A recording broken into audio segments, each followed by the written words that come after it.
저는 오늘 누가복음 2장 41절로 52절의 말씀을 중심으로 예수를 잃어버리지 말자라고 하는 제목으로 은혜를 나누고자 합니다.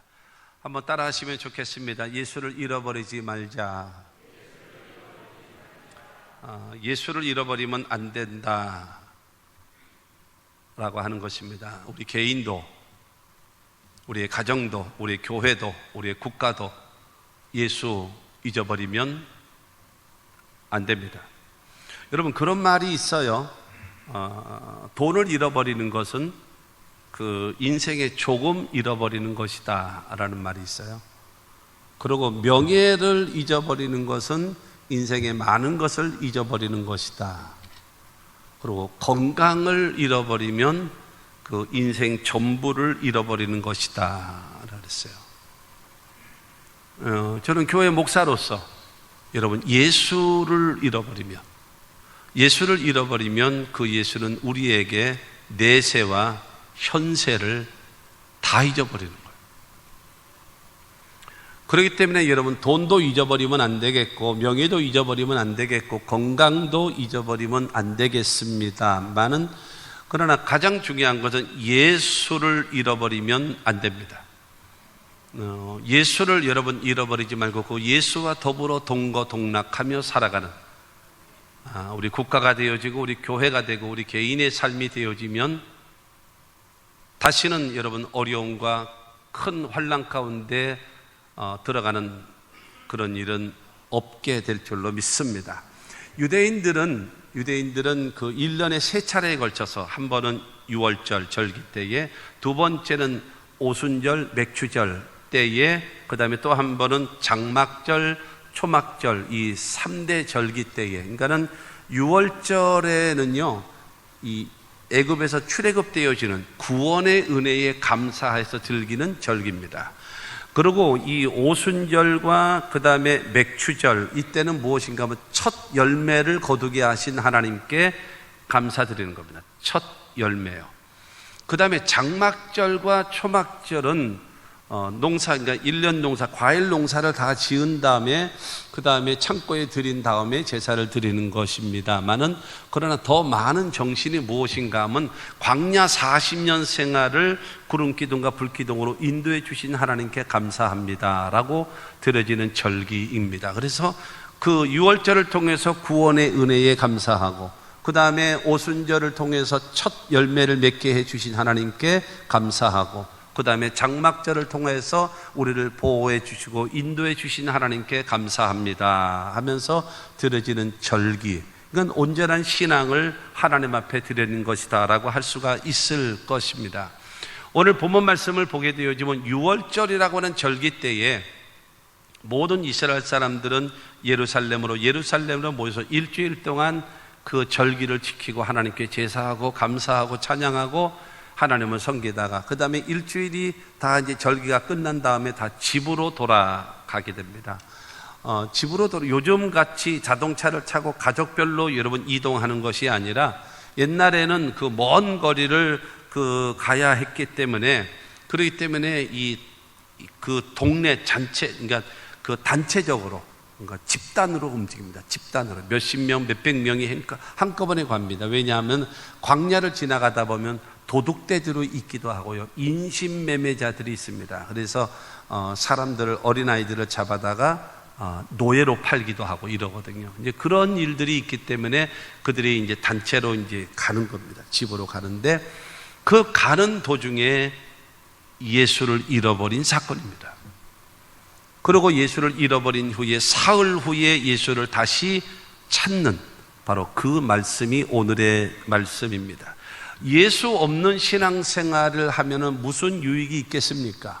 교회에 모여서 예배를 드리면서 그 안에 예수가 없다면, 우리가 신앙생활을 하는 데 있어서 내 마음 중심에 예수가 없다면, 종교성은 가지고 있고 나름대로의 신앙은 가지고 있고 오랜 경험을 통해서 여러분 종교적인 행위는 너무나 잘하고 있음에도 불구하고 내 마음 중심에 예수가 없다면 그 모든 것은 다 헛수고일 뿐 아니겠습니까? 허무한 것일 수밖에 없을 것이다 라고 하는 겁니다. 오늘 말씀을 통해서 우리 자신을 한번 되돌아보게 되어진다면 하나님께서 우리를 회복시키시는 은혜를 여러분 베풀어 주실 줄로 믿습니다. 첫째로, 왜 예수를 잃어버렸는가입니다. 왜 예수를 잃어버렸을까요? 오늘 보면 43절과 44절 말씀을 보면 그 날들을 마치고 돌아갈 때에 아이 예수는 예루살렘에 머무셨더라. 그 부모는 이를 알지 못하고 동행 중에 있는 줄로 생각하고 하룻길을 간 후 친족과 아는 자 중에서 찾되.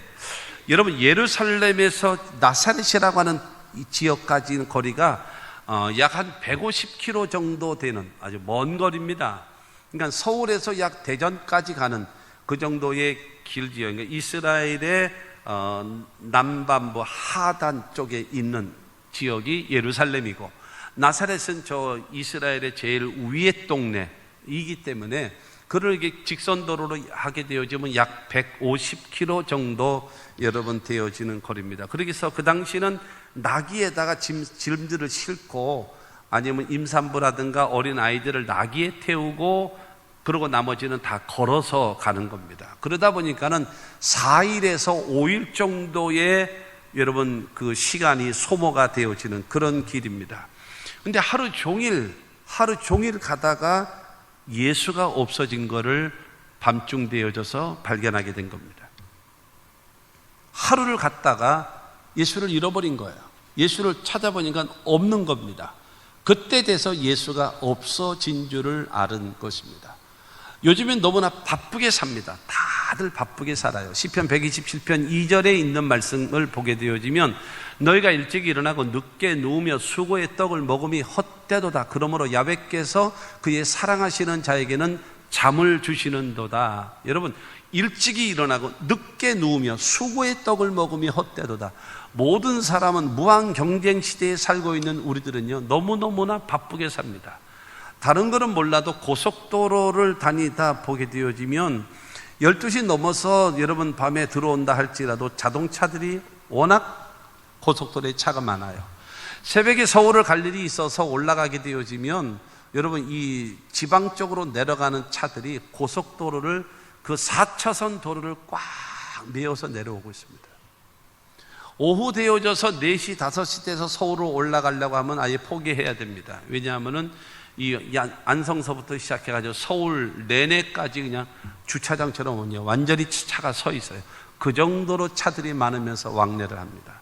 고속도로만 그러나요, 전국에 있는 모든 도로들이 바쁘게 모든 사람들은 움직이고 있어요.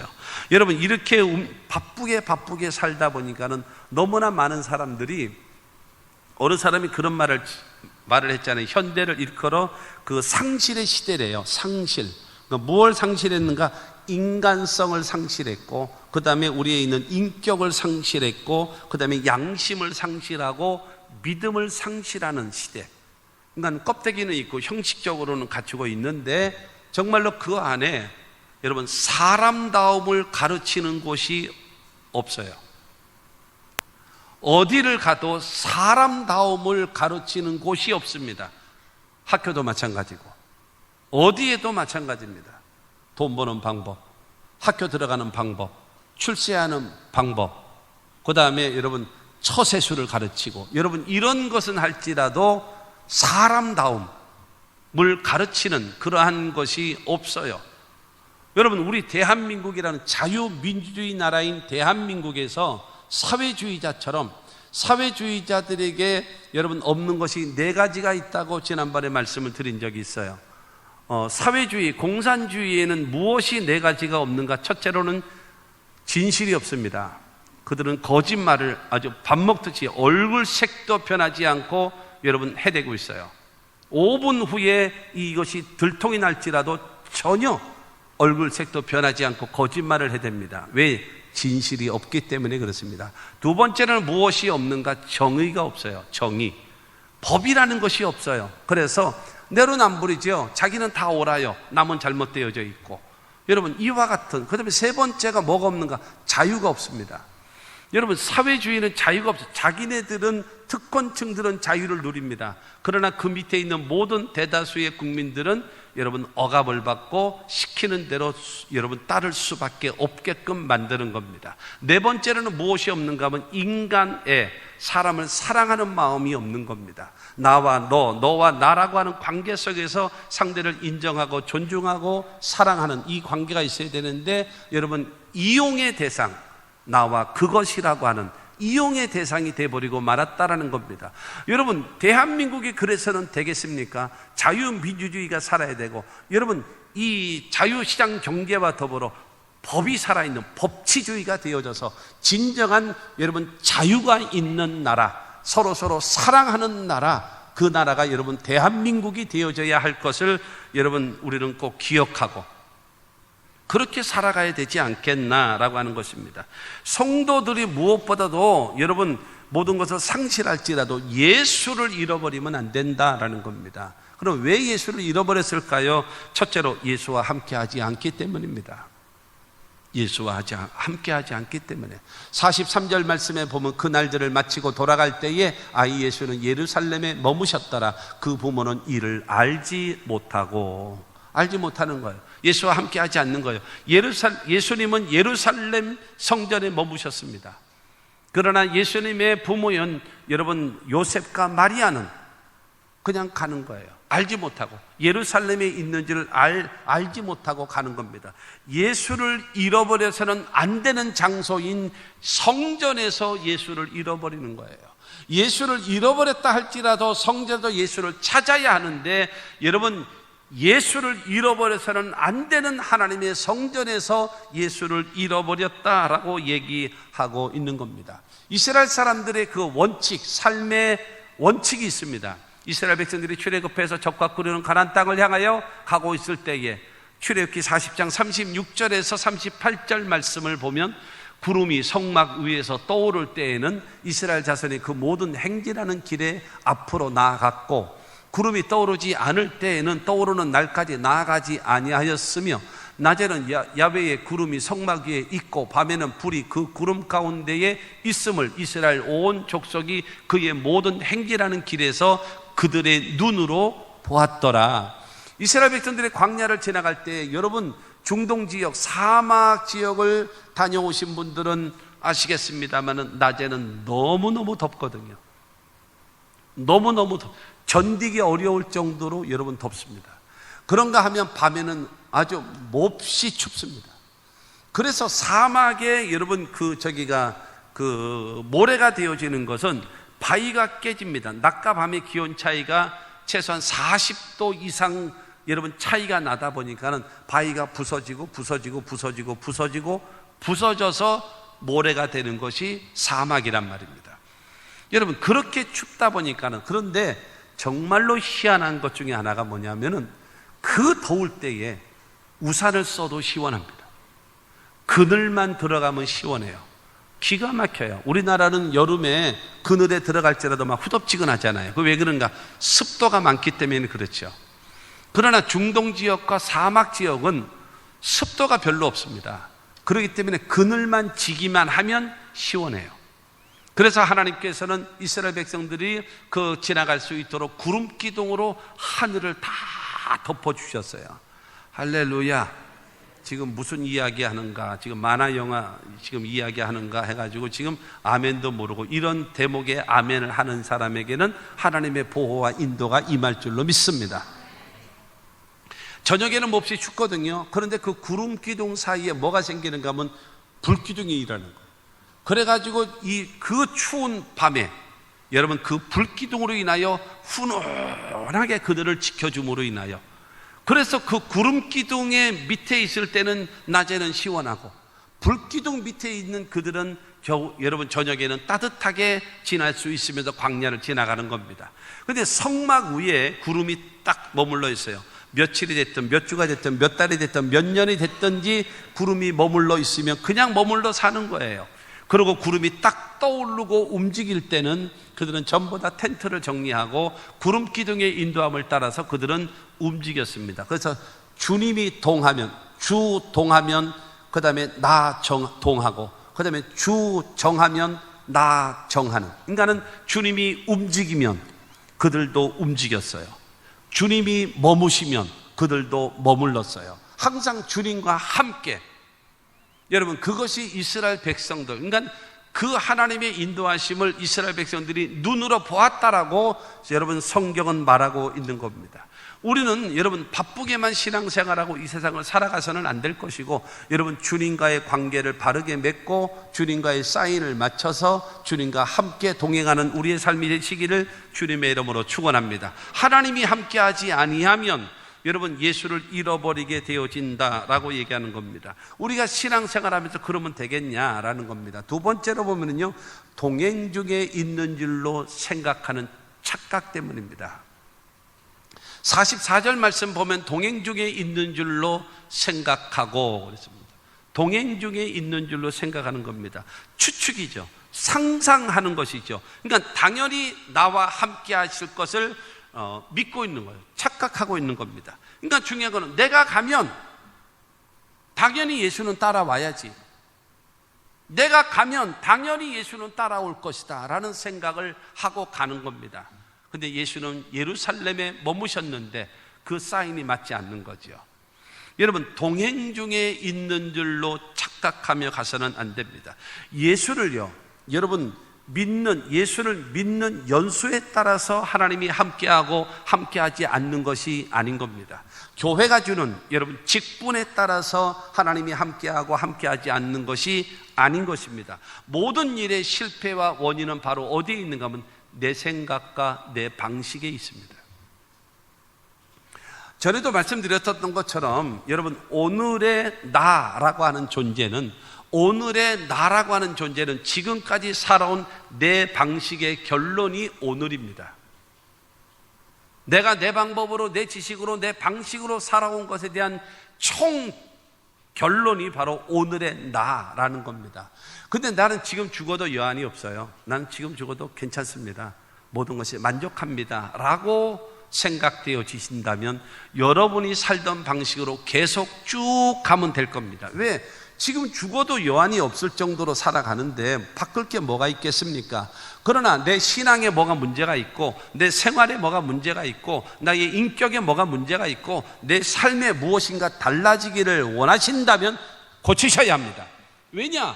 내 방식으로 살아왔기 때문에 지금의 나의 모습이거든요. 바뀌어지기를 원한다면 여러분 주님의 생각을 받아들이고 주님의 여러분 방법을 받아들여서 그 방법대로 살아가야 내 삶도 승리할 수가 있는 것입니다. 그러므로 여러분 동행 중에 있는 줄로 착각하면서 가서는 절대로 안 된다. 신앙생활은 나를 만족시키나요? 아니에요. 신앙생활은 하나님을 만족시켜 드리는 겁니다. 우리가 신앙생활을 반복하다 보면 무엇을 잃어버리는가? 감동이 없고 감화가 없습니다. 여러분 목사님들이 축도할 때에 가끔가다 성령의 감동, 감화 뭐 이러잖아요. 이런 말씀이 있잖아요. 감동, 감화. 감동이 무엇입니까? 내 마음속에 감동을 줘요. 충격이 와요. 큰 깨달음이 와요.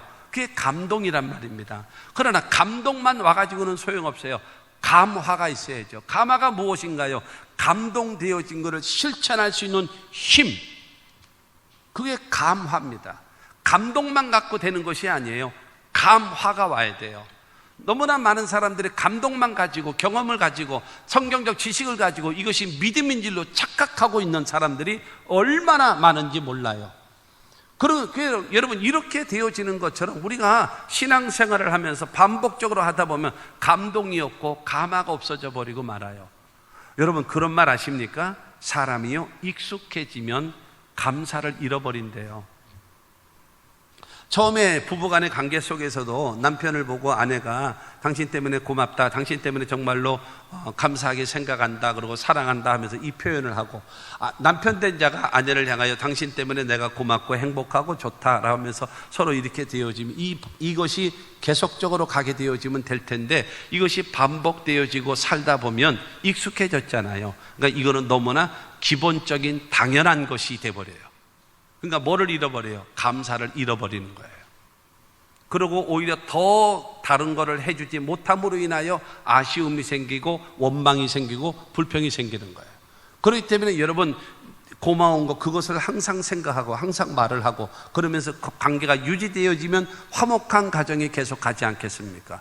하나님과 우리와의 관계도 마찬가지입니다. 항상 입을 열 때마다 여러분 하나님께 감사하고 하나님께 찬양하고, 우리는 감사해야 될 이유가 바로 어디 있는가 하면요, 우리는 의롭다 하심을 받은 것이지 여러분 의로워진 것이 아니거든요. 저와 여러분들은 의로워진 것이 아니에요. 예수를 내가 100년을 믿고 500년을 내가 예수를 믿어도 우리는 여전히 죄인입니다.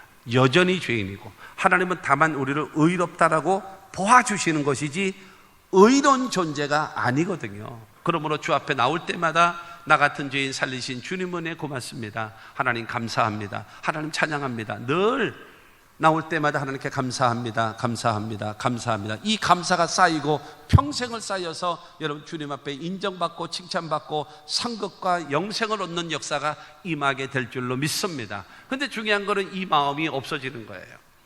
우리가 신앙생활을 하면서도 여러분 형식과 의식만 남아있고 예수님에 대한 여러분 그 감동과 감화를 잃어버리면서 예수를 잃어버려서는 안 된다라는 겁니다. 세 번째로는요, 행사 위주의 신앙생활을 하기 때문에 예수를 잃어버립니다. 41절과 42절에 보면 그의 부모가 해마다 6월절이 되면 예루살렘으로 가더니 예수께서 12살 되었을 때에 그들이 이 절기의 관례를 따라 올라갔다가, 여러분 절기의 여러분 관례를 따라서, 관례가 바로 무엇입니까?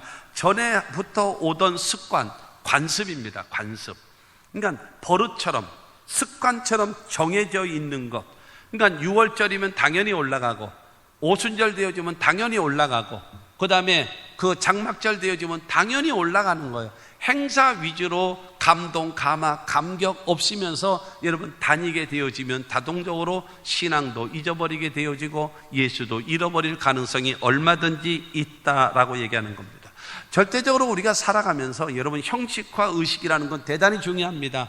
그러나 우리 마음 중심을 잃어버려서는 결단코 안 된다라는 겁니다. 사랑하되 주님을 변함없이 사랑하시는 저와 여러분들이 되기를 주님의 이름으로 축원합니다. 하나 더 이야기하면요, 여러분 네 번째로 예수님과 교제하지 않았기 때문입니다. 44절에 보면은 동행 중에 있는 줄로 생각하고 하루 길을 간 후 친족과 아는 자 중에서 찾되 그랬습니다. 여러분 하루 종일 예수를 한 번도 안 찾은 거예요. 가다가 점심 먹자, 다 와라, 다 와, 다. 저기 예수님의 동생 유다도 있고 야고보도 있고 여러분 이런 동생들이 있으니까 야, 네 형 찾아와, 빨리 점심 같이 먹어야지 라고 찾았다면 예수를 여러분 잊어버리지 않았고, 만약에 잊어버렸어도 빨리 찾았을 것 아니겠습니까? 하루 종일 한 번도 안 찾은 거예요. 한 번도.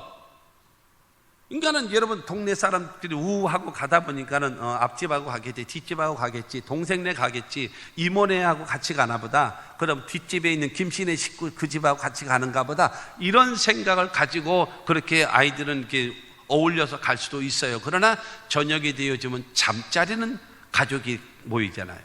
그러니까 저녁에 찾은 거예요. 저녁에. 그래서 예수를 찾아보니까 예수가 없는 겁니다. 교제하지 않았기 때문에. 한 번이라도 찾았다면 여러분 예수를 잃어버린지를 알았을 텐데 한 번도 찾지 못한 겁니다. 우리가 살아가면서 신앙생활하고 이 세상을 살아가면서 자녀들의 문제, 생활의 문제 때문에 예수를 잃어버리지는 않습니까? 아니면 사업의 문제, 직장의 문제와 같은 이런 문제 때문에 여러분 예수를 잃어버리지는 않습니까? 내가 하나님이 원치 아니하는 죄를 행하고 악을 행함으로 인하여 하나님과의 관계가 나도 모르게 멀어졌고 여러분 잃어버린 존재가 되어 있지 않습니까?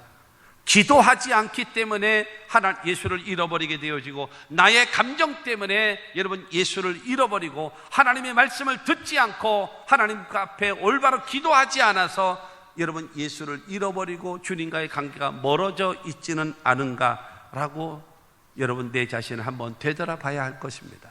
게으름과 나태함 때문에 하나님과의 관계가 여러분 사이가 서먹해지고 멀어지고 예수를 잃어버리는 일은 있어서는 안 되는 겁니다. 예수를 믿은 지 여러분 10년이 넘고 20년이 넘고 직분자가 되어져서 하나님을 섬기는다면 사랑하는 성도 여러분, 예배를 소홀히 여기지 마십시오.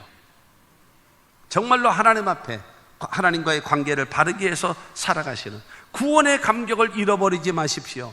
하나님의 말씀을 여러분 나에게 멀리하지 마십시오.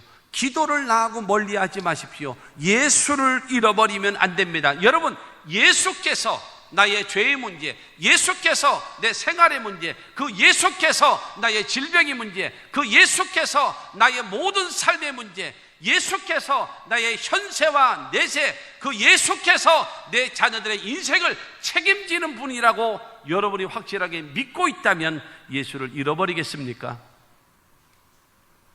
안 그럴 거려? 안 그럴 거려? 예수님 내 옆구리에 차고 앉아서 어디 가요? 가면 안 돼요. 여기 나하고 계세요. 나하고 계세요. 떠나시면 안 됩니다. 하지 않겠냐? 왜? 그 예수가 나의 생사화복을 주관하시는 주관자라고 내가 정말 믿고 있다면 그렇지 않겠냐라는 겁니다. 예수를 잃어버린 이유가 바로 거기에 있는 겁니다. 그러면 두 번째, 어떻게 예수를 찾을 것인가라는 겁니다. 어떻게? 구약시대에는 하나님의 백성들이 하나님 앞에 바르게 신앙생활하지 못하고 하나님을 떠났을 때에 선지자들은 외쳤습니다. 쉐마 이스라엘, 이스라엘아 들어라, 하나님은 너에게 말씀하신다. 여러분, 사람들의 감정이 어떻든지 듣는 사람이 뭐라고 하든지 상관하지 않고 선지자는 말씀을 전했습니다. 듣는 사람들의 상황, 입장, 여러분 이러한 사상 뭐 이런 거 전혀 생각하지 않고 하나님의 입장에 서서 하나님의 말씀을 전했던 시절이 선지자들 구약시대의 시대입니다. 지금 시대는 그렇게 되지가 않아요. 내 마음에 맞지 않으면 그냥 훅 떠나버려요. 사상이 맞지 않냐면 그냥 훅 떠나버려요. 바람과 함께 사라져버립니다. 그리고 조금 나에게 그 내 감정적인 거를 탁 건드리면 목사님 오늘 나를 까네, 나를 찌르네, 때리네, 이런 소리 하면서 입이 이만큼 튀어나와서 요새 목사님이 이상해졌다는 둥, 뭐 은혜가 떨어졌다는 둥, 이상한 엉뚱한 소리를 해야 되는 여러분 묘한 시대를 살아가고 있는 것입니다. 중요한 것은 신앙생활이 무엇입니까? 잃어버린 예수를 찾는 것이 그 운동이 신앙생활입니다. 신앙생활이 무엇입니까? 내가 예수를 찾았다면 그 예수와 함께 동거동락하며 승리하며 살아가는 것, 그것이 신앙생활입니다. 여러분, 주님을 만나게 되기를 주 예수 이름으로 축원합니다. 여러분, 예수를 잃어버린 요셉과 마리아는요 44절 말씀을 보면 동행 중에 있는 줄로 생각하고 하룻길을 간 후 친족과 아는 자 중에서 찾되. 여러분, 예수를 잃어버렸어요. 하루를 지나간 다음에 예수가 없어진 것을 발견한 겁니다. 그래서 그들이 제일 먼저 한 일이 바로 무엇입니까? 여러분, 친족과 아는 자 중에서 예수를 찾은 거예요. 친족이 누구겠습니까? 한 동네에 살고 있는, 말하자면 요셉의 동생 아니면 요셉의 형, 그러니까는 뭐 작은아버지, 큰아버지, 고모네 집 아니면 이모네 집 등 여러분 친족들, 친척들, 그 한 동네에 사는 경우 많이 있지 않습니까? 뭐 여기 전에는 여기 우리 교회에 있는 영신 지역 이쪽에는 노씨 집안들이 다 살았다며. 노씨 집안. 그래가지고 보면은 그냥 다 노씨들이야. 노씨들 그냥 다 집이 있어. 그러니까 그런 것처럼 여러분 이 지역으로 살게 되어지면 인척들이 모여 산단 말이에요. 그러니까 친족들을 찾아다녔더니 예수가 없는 거예요. 아는 자 중에 찾아갔습니다. 아는 자가 누굽니까? 뒷집에 살고 있는 김씨네, 건너집에 살고 있는 박씨네, 그 다음에 저 개울 건너에 살고 있는 최씨네 등 여러분 주변에 있는 아는 사람 집을 찾아가 보라는 거예요. 왜냐하면 가다 보면 텐트가 있고, 야 저기 고모네 집은 저쪽에 있다, 그리고 삼촌네는 저쪽에 있고, 그 다음에 김씨네 집은 저기 5분 내려가면 그 밑에 있다 등 이런 식으로 해서 찾아볼 것 아니겠습니까? 여러분, 부모된 입장으로서 자식이 없어진 다음에 친족을 찾아가고 아는 자를 찾아가는 것은 지극히 정상입니다. 그러나 영적으로 예수를 잃어버린 것은 여러분 친족에서 찾고 아는 자에게서 찾는 것은 어리석은 겁니다. 거기서는 예수를 발견할 수가 없어요. 친족이 무엇입니까? 같은 사람을 말합니다. 친족. 아는 자가 무엇입니까? 세상적인 방법을 말하고 있습니다. 여러분, 내가 예수를 잃어버렸다면 예수를 찾는 방법은 어디서 찾나요? 사람을 통해서 찾나요? 천만의 말씀입니다. 사람을 찾아가면 예수를 더 못 만납니다. 그리고 아는 자, 세상적인 방법을 가지고 여러분 예수를 발견할 수 있습니까? 불가능합니다. 여러분, 예수를 잃어버린 자들은, 이 요셉과 마리아는요, 이들은 약 그 예루살렘에서 나사렛까지가 약 150km라고 했어요. 하루길이 이스라엘 사람들의 하루길은 약 30km를 치거든요. 그러니까 이 평택에서 수원까지가 30km입니다. 30km. 30km 이상을 하루에 걸어간다? 그거는 거의 좀 사실은 불가능합니다. 그러니까 하루길을 30km를 치거든요. 많이 하면은 40km 치는데 대부분 평균적으로 30km를 칩니다. 그러니까 예수를 하루를 잃어버렸어요. 가서 잊어버렸어요. 그러니까 여기서 수원까지 갔다가 수원에서 예수를 잃어버린 거예요. 발견한 거예요. 그러니까 30km를 다시 갔다가 30km를 되돌아온 거죠. 그리고 잃어버리기는 하루를 잃어버렸는데 며칠 만에 찾았는가? 3일 만에 찾은 거예요. 그렇기 때문에 많은 거리를 여러분 헤매게 되었습니다. 시간도 낭비하지요. 왜냐하면 4일에서 5일이면 이 예루살렘에서 나사렛까지 갈 수 있습니다. 그런데 하루를 가는 동안에 예수 잊어버렸지요. 그 다음에 이틀을 더 예수를 찾느라고 그 다음에 여러분 시간 허비하죠. 그러니까는 5일이면 갈 수 있는 집을 8일째 걸려서 집으로 갈 수밖에 없어요. 심적인 고통이 있는 거지요. 왜냐하면 그 당시에는 인신매매범들이 있어가지고 여러분 이 노예시장들이 있었어요. 그래가지고 그들을 팔아가지고 잡아다가 노예시장에 넘겨버려요. 그러면 영원히 못 찾는 거죠. 이런 일들이 있고, 그 다음에 광야에는 뭐가 있는가 하면 또 짐승들이 있거든요. 그렇기 때문에 이와 같은 일들이 있기 때문에 여러분 이 부모된 입장으로서 자식에 대한 그 찾아야 된다라는 그 마음, 아빠 같은 경우는 뭐 아무개야 하고 그냥 부르고 지나갈는지 몰라도 엄마 같은 입장에서는 뭐 애간장이 녹아내리는 거죠. 아이 이름을 부르면서 절규하면서 부르면서 찾지 않겠습니까?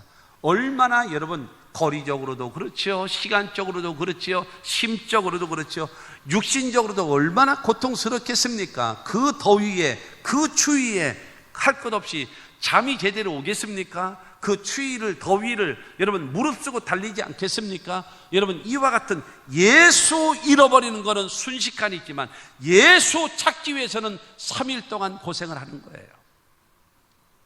예수 잃어버리면 시간적으로도 그 다음에 모든 면에서 큰 낭비하고 허비하고 여러분 소비하는 그런 어리석음을 겪을 수밖에 없는 겁니다. 그런데 45절과 47절 말씀 보면 만나지 못함에 찾으면서 예루살렘에 돌아갔더니 사흘 후에 성전에서 만난즉 그가 선생들 중에 앉으사 그들에게 듣기도 하시며 묻기도 하시니 듣는 자가 다 그 지혜와 대답을 놀랍게 여기더라. 여러분 사흘 후에 어디서 찾았는가 하면 하나님의 성전 예루살렘 성전에 왔더니 그곳에 예수가 계신 거예요. 그곳에. 여러분 얼마나 거기에 뭐 하고 있는가 하면 랍비들과, 그러니까 이스라엘 사람들은 12살이 되어지면 30살이 성인입니다. 그래서 모든 분야의 전문업, 그래서 예수님이 공생애를 시작할 때도 30살에 시작했고, 그 다음에 세례 요한이 이 선지자로서 그 선지자의 역할을 하며 할 때도 30살에 시작했습니다. 그러니까는 30살. 그 다음에 다윗이 이스라엘의 유다의 왕이 될 때의 나이도 30살입니다. 요셉이 애굽의 총리가 될 때도 나이는 30살이라 그래요. 그러니까 30살은 바로 무엇인가 하면 성인으로 칩니다. 그러나 이스라엘 사람들의 12살이 되어지면 정식으로 어른들과 함께 예배할 수 있는 자격이 부여됩니다. 그리고 그들에게는 무엇을 배우는가 하면 율법을 배웁니다. 그래서 이 랍비들에게 율법을 집중적으로 가르침을 받습니다.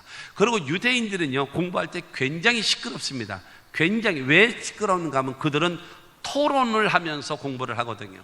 토론. 물어야 되고 대답을 해야 돼요. 그리고 옆에 있는 친구가 대답을 하면 똑같은 대답을 하면 안 돼요. 답은 같아도 그거를 해석하는 방법, 그 다음에 표현하는 방법, 쓰는 단어 다 다르게 표현을 해야 돼요. 그렇기 때문에 그들은 그야말로 집중적으로 공부하지 않으면 떨어질 수밖에 없어요. 그러니까 그들은 아주 그냥 전 세계에서 가장 토론을 잘하고 논리 정연한 사람들이 누군가? 유대인들입니다.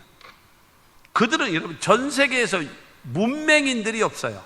그 정도로 여러분 공부를 하는 거예요. 그러니까는 랍비들에게 말씀을 듣기도 하고, 그 다음에 랍비들에게 질문을 하기도 하고, 그 다음에 랍비의 질문을 대해서 답변을 하기도 하면서 예수님이 그 예루살렘 성전에 계셨다라고 성경은 말하고 있는 것입니다.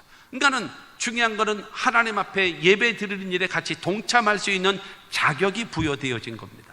48절과 49절 말씀을 보게 되어지면 그의 부모가 보고 놀라며 그의 어머니는 이르되 아이야 어찌하여 우리에게 이렇게 하였느냐 보라 내 아버지와 내가 근심하여 너를 찾았노라. 예수께서 이르시되 어찌하여 나를 찾으셨나이까 내가 내 아버지 집에 있어야 될 줄을 알지 못하셨나이까 하시니 마리아는 부모된 입장에서 너 지금 이게 무슨 짓이야 지금 우리가 갔으면 따라와야지 어찌하여 이곳에 있느냐 네 아버지하고 나하고 3일 길을 찾아다니면서 너를 얼마나 찾아다녔는지 아느냐 라고 하면서 말하자면 야단을 치는 거죠. 그때 예수께서 정색을 하면서 대질문을 합니다. 어찌하여 나를 찾으셨습니까? 어찌하여 나를 찾으셨습니까? 또 하나 묻습니다. 내가 내 아버지 집에 있어야 하는 줄을 모르십니까? 다른 사람은 몰라도 마리아 당신께서 내가 내 아버지 집에 있어야 하는 것을 모르십니까? 그때 깨달은 거죠. 깜짝 놀란 거죠. 왜냐하면 예수를 임신하게 될 때에 하나님의 천사가 나타나서 은혜를 입은 자여 평안할지어다 네가 자식을 낳으리니 이름은 예수라. 그는 지극히 높으신 하나님의 아들이시다. 여러분 그것을 듣고 나서 예수를 잉태하게 되어졌거든요. 그것을 깨닫게 된 겁니다. 51절 말씀을 보게 되어지면 예수께서 함께 내려가서 나사렛에 이르러 순정하여 받으시더라. 그 다음에 그 어머니는 이 모든 말을 마음에 두니라. 이 말이 무슨 말일까요? 그 어머니는 이 모든 말을 마음에 두니라라고. 맞아. 이 예수는 내 아들이 아니지. 이 예수는 하나님의 아들이지. 이 예수는 메시아지. 이 예수는 소홀히 여길 자가 아니지. 이 예수는 하나님의 아들이지. 이거를 마음에 깨닫게 된 거예요. 누가요? 마리아가. 이 예수는 보통 있는 예수 밑에 있는 유다 아니면 야고보 이런 아들이 아니지. 그 아이들은 내 아들이지만 이 예수는 하나님의 아들이지. 이거를 여러분 마리아의 마음에 깨닫게 된 겁니다. 깨닫게 되는 거예요. 사랑하는 성도 여러분, 우리가 믿는 이 예수는 여러분 집에서 처음에는 엄마 이 남자 아니면 나 결혼 안 해. 나 이 남자 없이는 못 살아 라고 하다가 살다 보니까 엄마 나 이 인간 때문에 나 죽을 것 같아 하고 있단 말이에요. 언제는 얘 아니면 못 살 것 같다고 그러더니 결혼 안 한다고 그러더니 살다가 보더니 이것 때문에 못 살겠다가 죽겠다라고 하고 앉았는 여러분 예수는 그런 대상이 아니란 말이에요. 어느 교회 학교 교사 선생님이 아이들을 가르치면서 하나님에 대해서 설명을 딱 하려고 하다가 하나님은 어떻게 설명을 할까 하다가 자기 집에 아버지가 참 좋으셨나 보죠. 근데 그래서 이 교사 선생님이 아이들에게 말하기를 너희들 집에 아빠가 계시지 하나님은 어떤 분이신가 하면 너희 집에 계신 아빠와 같은 분이셔 라고 이야기를 했대요. 그러자 거기서 공부를 하고 있는 어린아이가 막 울더래요. 근데 왜 울어 그랬더니 우리 아빠는 저녁 때마다 술 먹고 와가지고 엄마 때리고 집 다 때려 부셔요. 하나님이 그렇게 무서운 존재, 우리 아빠 같은 존재인가요? 하면서 애가 막 울더래요. 여러분 여러분 예수님은요 이 땅의 어떤 것과 비교의 대상이 아니란 말입니다. 예수는 하나님이란 말입니다. 예수는 하나님의 아들입니다. 예수는 우리의 구원자이십니다. 예수는 우리의 왕이 되시고 예수는 우리의 생사복의 주관자가 되시고 예수는 우리의 하나님이 되심을 믿게 되기를 주님의 이름으로 축원합니다. 어서 발견하나요? 교회에서, 하나님의 성전에서, 어느 곳에서든지 여러분 예수를 만날 수 있지만 예수를 찾기에 가장 좋은 것이 어딘가요? 하나님의 교회입니다. 열왕기상 9장 3절 말씀을 보면 야훼께서 그에게 이르시되 내 기도와 내가 내 앞에서 간구하는 바를 내가 들었은즉 나는 내가 건축한 이 성전을 거룩하게 구별하여 내 이름을 영원히 그곳에 두며 내 눈길과 내 마음이 항상 거기에 있으리니. 솔로몬이 하나님의 성전을 지었을 때에 말합니다. 하나님께서 솔로몬에게 말씀하시기를 이 성전에 내 이름을 두리라, 내 이름을 찾아라. 이 성전에 내 눈이 있다. 내가 너희들을 볼 것이다. 이곳에 내 마음이 있다. 몸만 온 것이 아니라 네 마음도 왔는지, 정성도 왔는지, 네 마음 중심도 왔는지 나는 그것을 보기를 원한다. 하나님 말씀하시거든요. 야훼 이레, 준비하신 하나님을 찾으라는 거예요. 야훼 샬롬, 평강의 하나님을 찾으라는 거예요. 아멘 하십시오.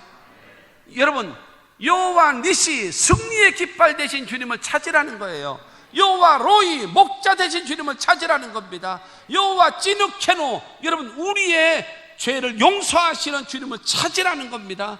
그 찾으면 주님을 우리를 만나 주시는 겁니다. 주 앞에 와서 마음을 다하고 뜻을 다하고 하나님을 사랑하는 마음으로 예배하는 저와 여러분들을 주님이 보시고 우리의 중심을 보시고 예비하신 복을 우리에게 허락하심을 믿으시기를 주님의 이름으로 축원합니다. 예수를 찾으면 내 인생은 달라집니다. 예수를 만나면 나의 삶은 달라집니다. 여러분, 종교성 갖고 신앙생활 하는 자 되지 마세요. 여러분, 기분 내키면 믿고 잘 섬기다가 기분 내키지 않고 여러분 입이 튀어나오면 안 믿고 안 하고 뒤로 멀리하고, 여러분 이런 대상이 아니란 말입니다. 예수는 하나님이십니다. 여러분, 이 하나님은 소홀히 여기지 말고 귀히 여기며 섬기시는 우리 모두가 되기를 바랍니다. 세 번째로 예수를 찾은 결과입니다. 51절을 다시 보면 예수께서 함께 내려가사 나사렛에 이르러 순종하여 받드시더라. 그 어머니는 이 모든 말을 마음에 두니라. 여러분, 예수께서 함께 내려가는 거예요. 그러니까 예루살렘이 수도니까. 그래서 이제 저기로 올라가는 지역이 올라갈지라도 내려간다 그러잖아요. 나사렛에 내려갔습니다. 그래서 요셉과 마리아를 받들며 순종했다라고 성경은 말하고 있는 겁니다. 여러분, 그 주님께서 그 함께 하시고 만나시고 그 다음에 그 주님께서 요셉과 마리아를 위해서 받들어 주고 있는 겁니다. 여러분, 52절 말씀을 보면은요, 52절에 예수는 지혜와 키가 자라가며 하나님과 사람에게 더욱 사랑스러워 가시더라. 여러분, 예수께서 나사렛에 같이 가셔서 받드시더라, 순종하더라 말씀하신 다음에 갑자기 예수님에 대해서 지혜, 예수님의 인격이죠.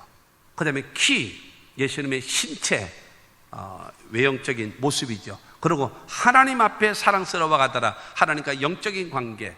그 다음에 사람에게 사랑스러워 가더라, 그러니까는 이 사회성, 사람과의 관계.